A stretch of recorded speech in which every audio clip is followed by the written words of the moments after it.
ሀገር ሳይሆን የምትመሰል ሀገር መፍጠር ነው።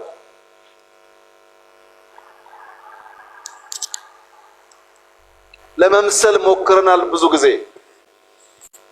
አልተሳካም። አሁን በእኛ መልክ፣ በእኛ እሳቤ፣ በእኛ ባህል ልክ ተቀርጾ በምሳሌነት የሚወሰድ ሀገር መገንባት እንፈልጋለን። ይህ ደግሞ ይቻላል ብሎ የመደመር መንግስት በጽኑ ያምናል። ለምሳሌ አረንጓዴ አሻራ። አረንጓዴ አሻራ በጥቁር ህዝቦች ታሪክ እስከ ዛሬ ድረስ ማንም ያልሞከረው ነው። 48 ቢሊዮን ችግኝ። ይህ የምንመስለው ሳይሆን የምንመሰልበት ሆኖ በታሪክ ማህደር የሚቀመጥ ይሆናል። እያንዳንዱ የጥቁር ዘር እንደሚችል፣ እንደሚያስብ፣ እንደሚቀናጅ ተሰናስሎ ትልቁን ነገር ማሳካት እንደሚችል አንድ ማሳያ ተደርጎ ሊወሰድ ይችላል። ሁለተኛ፣ ቅድም ያነሳሁት ህዳሴ በትውልዶች መካከል ሳይቆም፣ በገንዘብ እጥረት ሳይቆም፣ በኮሮና ሳይቆም፣ በጦርነት ሳይቆም ኢትዮጵያውያን ያላቸውን ቁጭት በዚህ ልክ መግለጥ ከቻሉ የትኛውም የጥቁር ዘር ትልቅ ነገር አስቦ ሳይለምን፣ ሳይበደር፣ ሳይለቃ ሊከው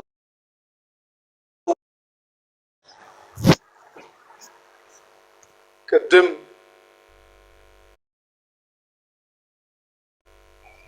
ወንድሜ ጌታቸው እንዳነሳው አዲስ አበባን በሚመለከት እየመጣ ያለው ለውጥ ምንም ጥርጣሬ አይግባችሁ በጥቂት ዓመታት ውስጥ በድፍን አፍሪካ ምሳሌ ተደርጎ ይወሰዳል። ምክንያቱም በራስ አቅም፣ በራስ ገንዘብ በአጠረ ጊዜ ከመቆሸሽ ከጨለማ ልምምድ የወጣን ከተማ ለዜጎች ምቹ አድርጎ መስራት እንደሚቻል በተግባር ያሳየንበት አንዱ ስራ ስለሆነ ለብዙዎች ማስተማሪያ እንደሚሆን ጥርጥር የለውም። እግረ መንገድ የጌታቸውን ኮንሰርን ለመጋራት ምንም ነገር በቤታችን ጀምረን ቤታችን ላይ ማብቃት የለበትም። የኛ ሞቶ ያኔ ጌታቸው ወጣ ብሎ ነው እንጂ ከቢሮ እስከ ከተማ፣ ከከተማ እስከ ሀገር ይል ነበር። ቢሮአችን፣ ግቢያችን፣ ሰፈራችን ከዛም አዲስ አበባችን ያልነው ነገር ግን ዛሬ የኛ ስህተት ሆኖ ይሆናል እንጂ ወንድሜ ጌታቸው ቢሾፍቱ፣ አዳማ፣ አርሲ ነገሌ፣ ሐዋሳ፣ አርባ ምንጭ፣ ሶዶ፣ ጅማ ብትሄድ ደቡብ ምዕራብ እንቅስቃሴ ውስጥ በራሳቸው ልክ ሲንደፋደፉ ታያል። ወደ ምስራቅ ብትሄድ ሐረር፣ ጅጅጋ በሚያስደንቅ ፍጥነት ራሳቸውን እየለወጡ ይገኛሉ። እኔ ከጌታቸው ጋር የምጋራው የብዙዎቻችን እምነት እንዲሆን የምፈልገው መንግስታትን የሚገለው ሰልፍ ግራቲፊኬሽን ነው። አዲስ አበባ ላይ 1% ለውጥ አመጣን ብለን የምንመጻደቅ ከሆነ አናድግም። የምናድገው በቁጭታችን ልክ ስንተጋ ነው። መልካም ጅማሮች ጀምረናል። ማንም ቢያምንም ባያምንም አስደናቂ ጅማሮች ጀምረናል። ግን ጅማሮ ነው። ጅማሮ ምን ይፈልጋል? ኮንቲኒቲ ይፈልጋል። ልክ እንደ መደመር ሳይቆራረጥ መከወን አለበት። ያንን ካደረግን ድፍን ኢትዮጵያ የውበት፣ የለውጥ፣ የዘመናዊነት ምሳሌ ተደርጋ መጠቀስ ትችላለች። ሌላው ሪቨርሳይድ ነው። ቅድም ዶክተር ዳኛቸው ከተፈጥሮ ጋር አያይዞ የኢትዮጵያን ወንዞች አጠቃቀምና ብልሽት ገልጿል። የአዲስ አበባ የሪቨርሳይድ ፕሮጀክት ወይም የአርባ ምንጭ የሪቨርሳይድ ፕሮጀክት ካለምንም ጥርጥር ለብዙ ሀገራት ምሳሌ መሆን ይችላል።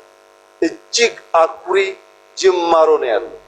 ይህንን ጅማሮ በማስፋት ለመላው ጥቁር ሕዝብ ምሳሌ የሚሆን ስራ ለካ ይቻላል የሚል እሳቤ ማስተጋባት ከአዲስ አበባ ይቻላል።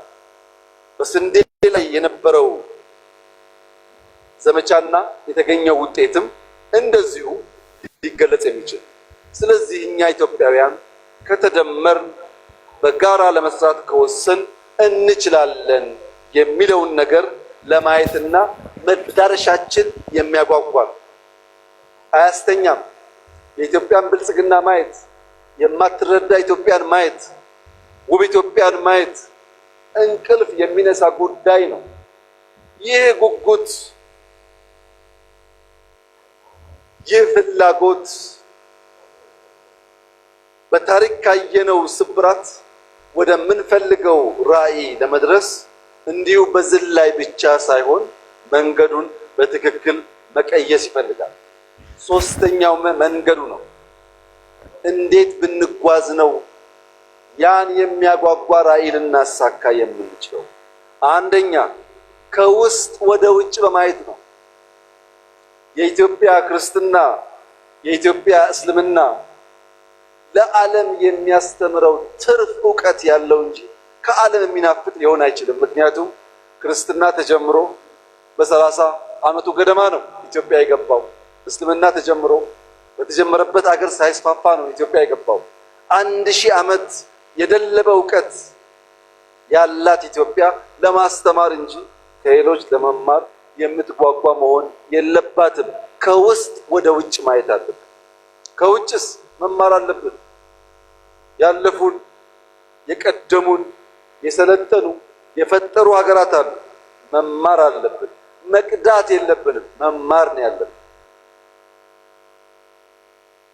ከነሱ ስንማር የኛን መርምረን አሰናስለን ግልጥ ያለ ሐሳብ መያዝ ስንችል የአቅምና የአቋም ድማሮን ስንፈጥር ኢትዮጵያ ውስጥ የአቅምና የአቋም ድማሮ ከፈጠርን ተአምር መስራት እንችላለን። የአቅምና የአቋም ድማሮ ግን መፍጠር አስቸጋሪ ሆኖ ለሚታየን ዜጎች የዛሬው መድረክ በቂ አስተማሪ ይመስለኛል። አብይና ዘሪሁን፣ አብይና ጌታቸው፣ አብይና ፈላስፋው ዳኛቸው ስለ ሀገራቸው ጉዳይ በአንድ ቦታ የሚቀራረብ ቋንቋ መነጋገር የሚችሉ ከሆነ ከነዚህ ሰዎች የተለየ ክሪቲክ፣ ከነዚህ ሰዎች የተለየ ሀሳብ የሚያንሸራሽር እምብዛም የለም። ዳኛቸው ማለት እድሜ ልኩን በመተቸት፣ በመቃረን፣ ሀሳብ በማመንጨት፣ በመጠየቅ የራሱን ስራ እስኪሰዋ ድረስ ተጋድሎ ያደረገ፣ ከቤተሰብ እስኪቃረን ድረስ ተጋድሎ ያደረገ የረጅም ዘመን የበቃ ምሁር ነው። ዘሪሁን በኢህአዴግ በመጀመሪያ ወራት ከዩኒቨርሲቲው ከተባረሩ ምሁራን መካከል አንዱ ነው። በዚሁ ስራው ኢህአዴግ ውስጥም ደጋፊ ተቺ ነበር፣ በእኛ ጊዜም ተቺ ነበር። ለመተቸት ሀሳብ ለመመንዘር ችግር ያለባቸው ሰዎች አይደሉም። የጌታቸው መናገር አያስፈልግም።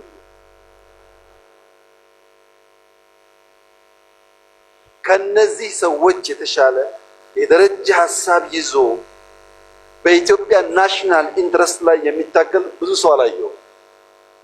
ለሁላችንም ኢትዮጵያ ትበቃለች።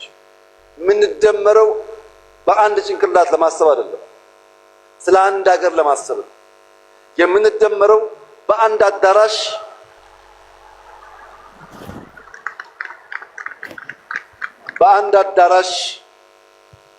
ተወያይተን በዚያው አዳራሽ ሀሳብ ለመቋጨት ብቻ አይደለም። ከአዳራሽ ውጪ የሚንሸራሸሩ ሀሳቦች ካሉ ለማድመጥ ዝግጁ በመሆን ጭምር ነው። የተከበራችሁ ታዳሚያን፣ በኢትዮጵያ ታሪክ